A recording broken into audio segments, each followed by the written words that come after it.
this is only true here. This is no longer true. At least I think that's what I was hearing being said. This isn't true anymore. Right? Yeah, it's not true anymore. There is no one who is being given to the Father, being given by the Father to the Son, the way they were back then. I don't know what's changed, but it has something to do with John 12. And all men are now drawn.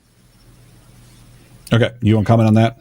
Has he read Romans 11? I mean, he doesn't know what's different now.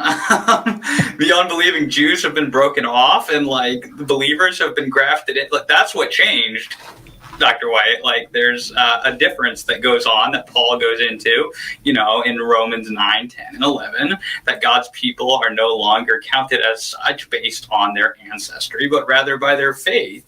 That's huge throughout the New Testament. There's no way you're not aware of that. You're just playing dumb at this point.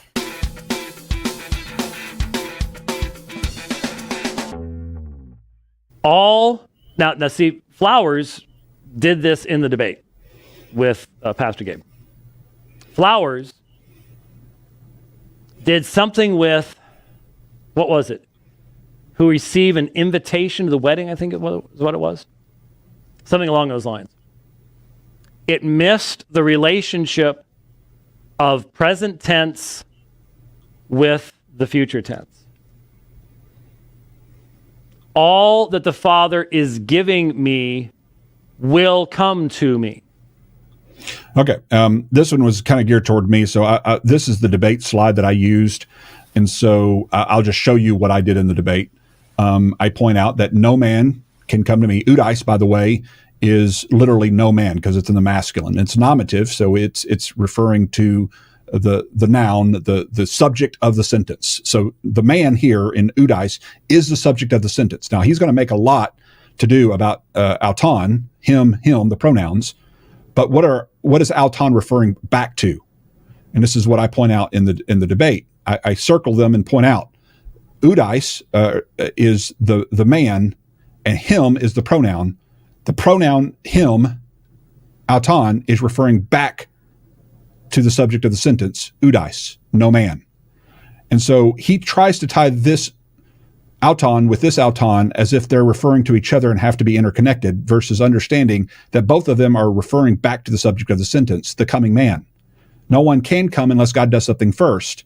And so that's the point that I made, and there's nothing grammatically which suggests one interpretation over the other. And I quoted from sources that say that. And so I used this analogy, which is what he's referring to, of a parallel sentence that helps you understand our position versus theirs.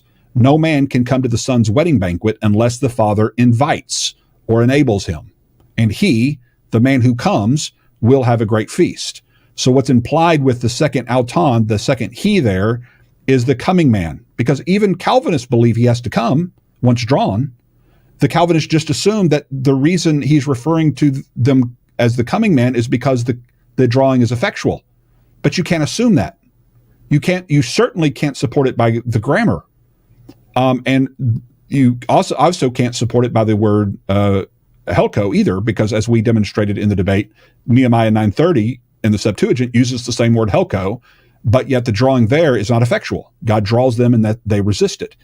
And we give other verses where the word helko is used in that same regard. So that's what he's referring to, by the way, for those that are interested. Do you want to comment on that, David? Well, yeah, I mean, I think it's very obvious that it assumes that the one who is raised up has come. But I mean, ultimately, to me, this has always been like a battle that I don't really care to fight, because I'm fine with just saying that it does refer to the same person.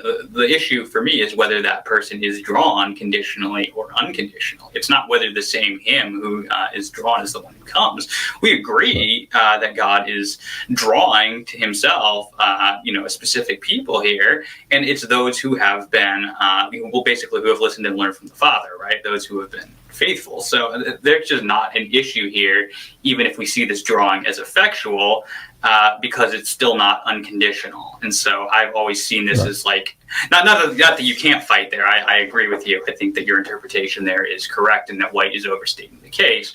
But ultimately, that doesn't even seem to me to be the main, point of contention. Right. And the reason I point out both of those, even though I take the interpretation and agree with you on the interpretation with regard to the lost sheep of Israel, he's calling people who believe in him, and that's the referent here. I point these things out because whenever the drawing is referenced later on in John 12, which we'll get to, and we do believe there's a different sense of drawing, which is interesting because he seems to later on accuse us of believing it's exactly the same drawing, when in reality we believe just the opposite. It's the typical traditional Arminian perspective that would say it's exactly the same drawing, and we would say no, he's not drawing all men to himself because he hasn't sent the gospel to be proclaimed in all the world so as to draw them into himself yet. He's actually speaking in parabolic language to keep the truth at bay, so to speak. He's not fully investing. In other words, he's telling people, don't tell anybody who I am yet. Mark 9:9, Matthew 16:20, and so many other passages where he says, hey, don't tell anybody it's not the right time. In other words, and once I'm raised up, then I'll commission the gospel to go and thus draw all people to myself. I'll send the Holy Spirit to bring conviction to the world at that time, but I'm not doing that right now while I'm down here on earth, because I have a mission to accomplish through the rebellion of this people.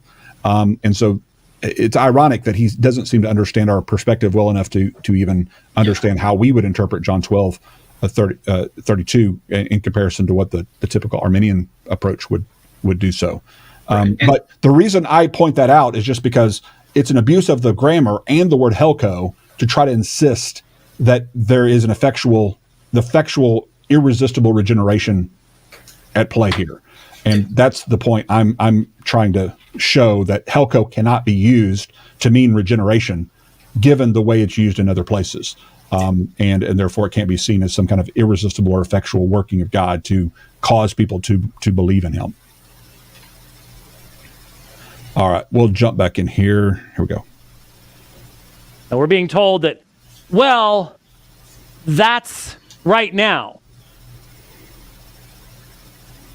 But wait a minute. Who is being given to the Son? From the provisionist perspective, it's the choice meats. It's the people who are already worshiping God. So if we're being told in some way, shape, or form. Okay, David, just real quick here, this just hit me, but he even believes there are people, obviously, who are choice, that are elect based upon Calvinism's belief of election. So people like Simeon, for example, or other God-fearing people who believed in the Father, he would say they were elect, unconditionally chosen before the foundation of the world, and made to be believers through some irresistible working. But wouldn't he also believe that those people, whoever they are, would also be drawn to the Son as well? Do you see what I'm saying? In other words, he's not getting away from this issue that has to be happening in this transitionary period, which, by the way, this word this transitionary period, that's MacArthur's usage in the sermon that I played not long ago, where he talks about this transitionary period of the New Testament, where he's bringing in God-fearing people who truly believe in the Lord into his covenant with him through the Son.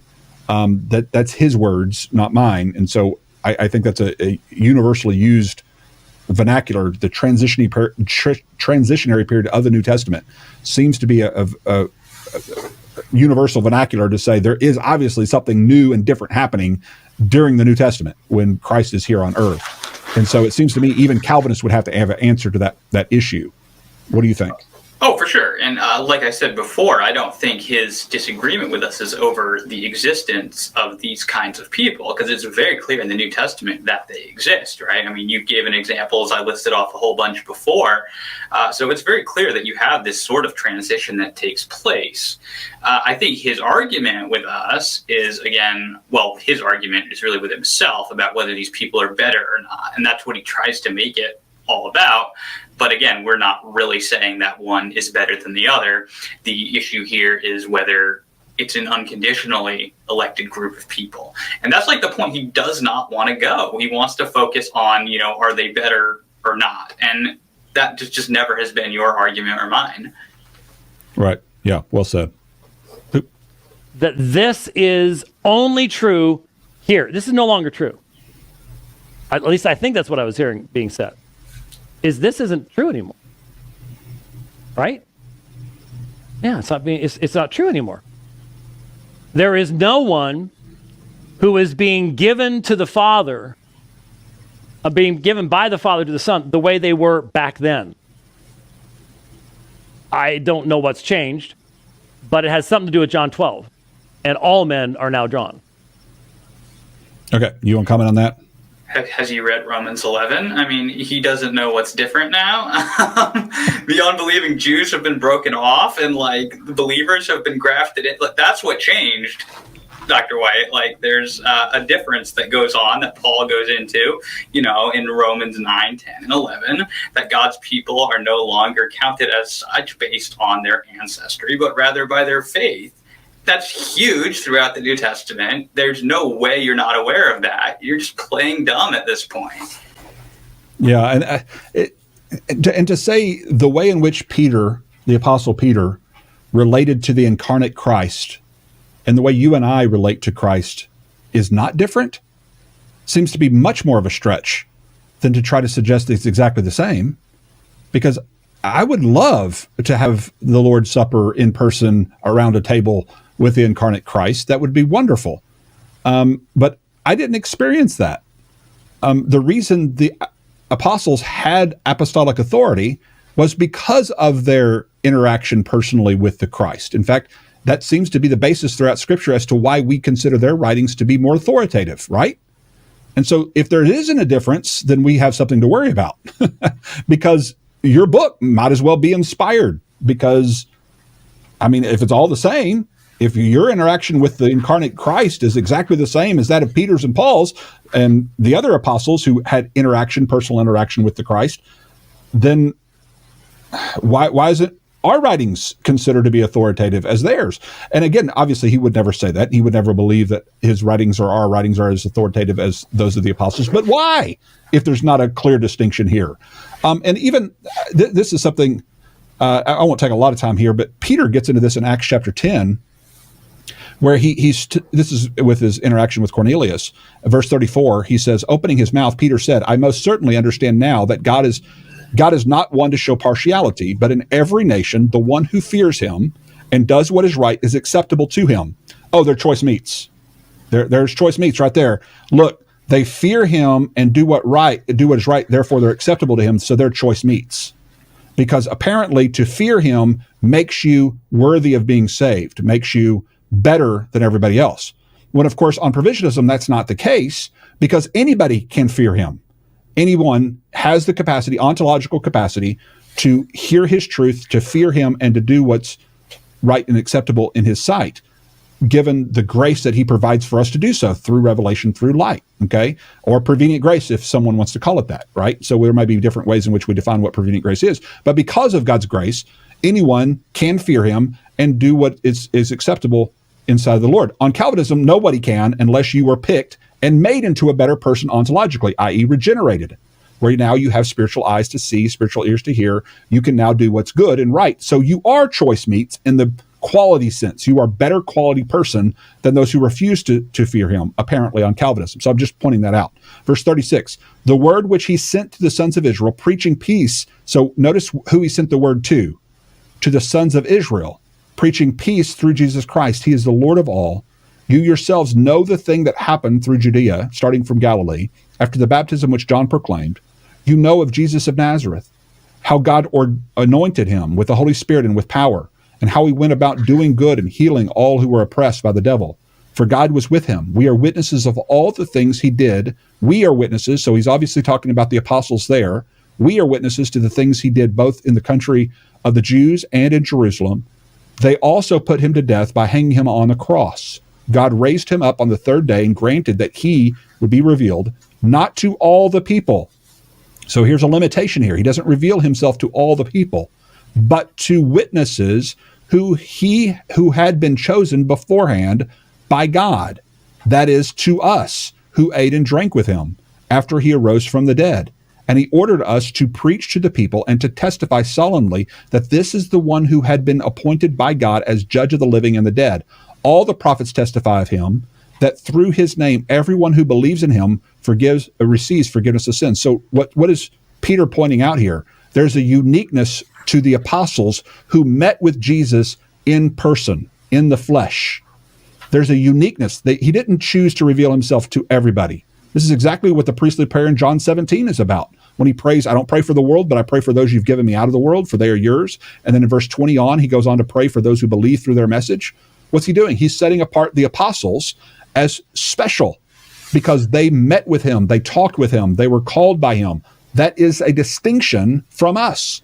And so for White to act as if there's no distinction between the people who related to Jesus incarnate versus how we relate to Jesus today seems to be a stretch that even goes beyond the Calvinistic Arminian divide, in my estimation, because it seems to hit on points that we shouldn't have in contention with each other, but seems to be that maybe White's bringing them as if they're points of contention, which actually should not be.